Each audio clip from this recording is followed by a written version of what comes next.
সমরেশ বসুকে তার বাল্যবন্ধু তথা বিশিষ্ট সাহিত্য সমালোচক সরোজ বন্দ্যোপাধ্যায় প্রীতিস্নিগ্ধ পরিহাসে শমশের নামে ডাকতেন। শমশের মানে তরোয়াল। সমরেশ বসু যেন বাংলা সাহিত্যের চরাচরে উদ্যত এক কৃপাণ। তাঁর ধারালো গদ্য, তীক্ষ্ণ দৃষ্টিভঙ্গি, শানিত বিষয়বস্তু নির্বাচন বারবার ছিন্ন করেছে বাংলা সাহিত্যের পূর্ব নির্ধারিত সব ঘেরাটোপকে। তবে সমরেশ বসুর সৃষ্টির সবথেকে বড় হাতিয়ার মানুষ। এই মানুষের কথাই বারবার ফিরে এসেছে তাঁর লেখায়। তাদের রাগ, দুঃখ, প্রেম, যৌনতা, বিশ্বাস, রাজনীতি, অভাব আর ভালোবাসার কথা। এই মানুষদের মাঝেই সমরেশ নিজেকে বারবার খুঁজে নিতে চেয়েছেন, পেরেছেন। আর পেরেছেন বলেই আজও তাঁর সাহিত্য সমানভাবে প্রাসঙ্গিক। তবে যে মানুষ বলেছিলেন সাহিত্যের চেয়ে জীবন বড়, তার সাহিত্যকে আর জীবনকে আলাদা করে দেখা প্রায় অসম্ভব। সমরেশের মতো আপাত বৈপরীত্যে ভরা এক মানুষের জীবনের সঙ্গে মিলিয়ে তার সাহিত্যের পাঠোদ্ধার বড় কঠিন কাজ। এই মূল্যায়ন করবেন তার পাঠক। আমরা সে চেষ্টা করিনি। আমরা শুধু আগামী দিনের হাতে তার বিচিত্র জীবনের উপকরণ, উপাদান সংগ্রহ করে দিতে চেয়েছি।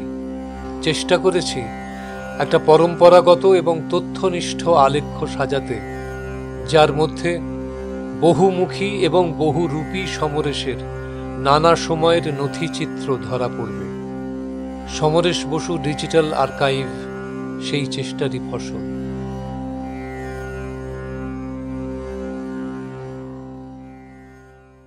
সমরেশ বসু ডিজিটাল আর্কাইভ শুরু করার ভাবনাটা একটা ব্যক্তিগত পরিসর থেকে এসেছিল। পারিবারিকভাবে দাদুর যে ছবি, চিঠি, পাণ্ডুলিপি আমাদের কাছে রয়েছে, সেগুলো সংরক্ষণ করাই ছিল মূল উদ্দেশ্য। সেগুলো ডিজিটালি প্রিজার্ভ করতে গিয়ে আমাদের যেটা মনে হয়েছে যে শুধু তো পারিবারিকভাবে নয়, আরো বহু মানুষের কাছে সমরেশ বসুর আরো অনেক স্মারক রয়েছে। সেই স্মারকগুলো সংগ্রহ করা এবং সংরক্ষণ করা আমাদের দায়িত্বের মধ্যে পড়ে। এবং সেগুলো করতে করতে এটাও মনে হলো যে এই সংগ্রহ সবার সাথে ভাগ করে নেওয়াটারও খুব প্রয়োজন রয়েছে, কারণ যে মানুষের কাজ আমরা সংরক্ষণ করছি সেই মানুষটির নাম সমরেশ বসু। এইরকম একটা জায়গা থেকেই আসলে এই আর্কাইভটার জন্ম। এই পারিবারিক সংগ্রহ সংরক্ষণ করার কাজের 3টে ধাপ আছে মূলত। প্রথমে আমরা একে একে চিঠি, ফটোগ্রাফস, ম্যানুস্ক্রিপ্ট এইগুলো ডিজিটাইজ করতে শুরু করি। তার সাথে শুরু হয় ক্যাটালগিং এর কাজ এবং তার সাথেই শুরু হয় সমরেশ বসুর সাহিত্য সংক্রান্ত গবেষণা। আমরা একটি গবেষকদের টিম তৈরি করি।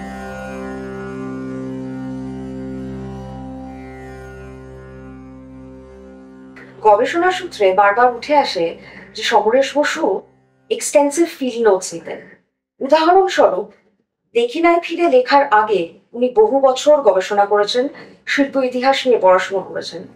আমরা এই আর্কাইভে দেখিনায় ফিরে কিছু নোটস সংগ্রহ করতে পেরেছি এবং সেগুলো ডিজিটাইজ করেছি।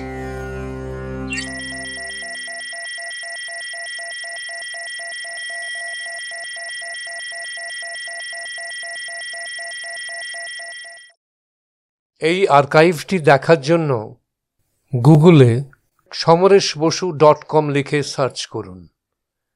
এটি আপনাকে নিয়ে আসবে সমরেশ বসু ডিজিটাল আর্কাইভের সূচনা বা হোম পেজে।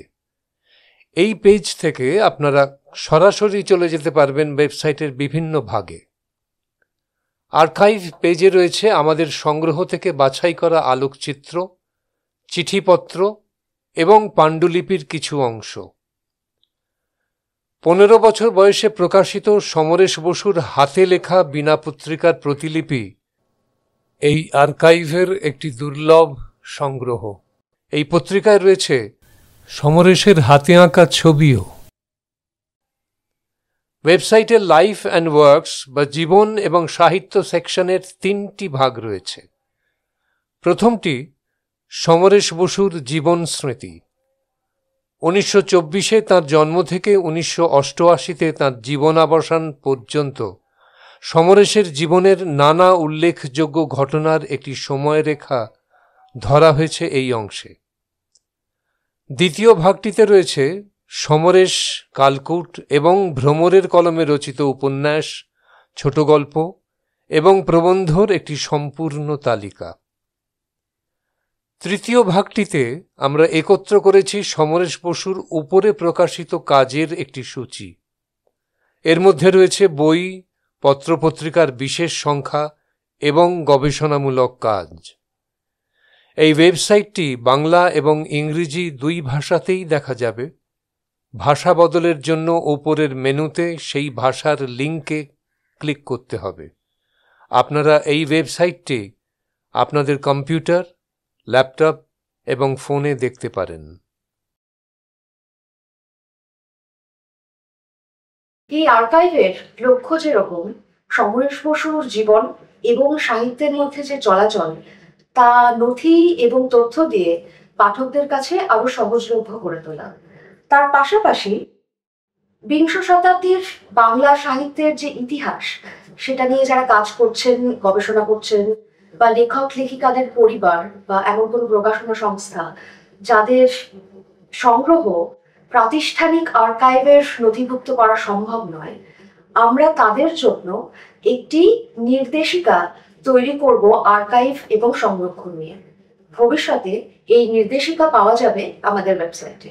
এই আর্কাইভের প্রথম পর্যায়ের সংগ্রহ আমরা আপনাদের সঙ্গে ভাগ করে নিচ্ছি, কিন্তু আর্কাইভের কাজ একেবারেই শেষ হয়ে গেল না, বরং বলা চলে এর যাত্রা সবে শুরু হয়েছে।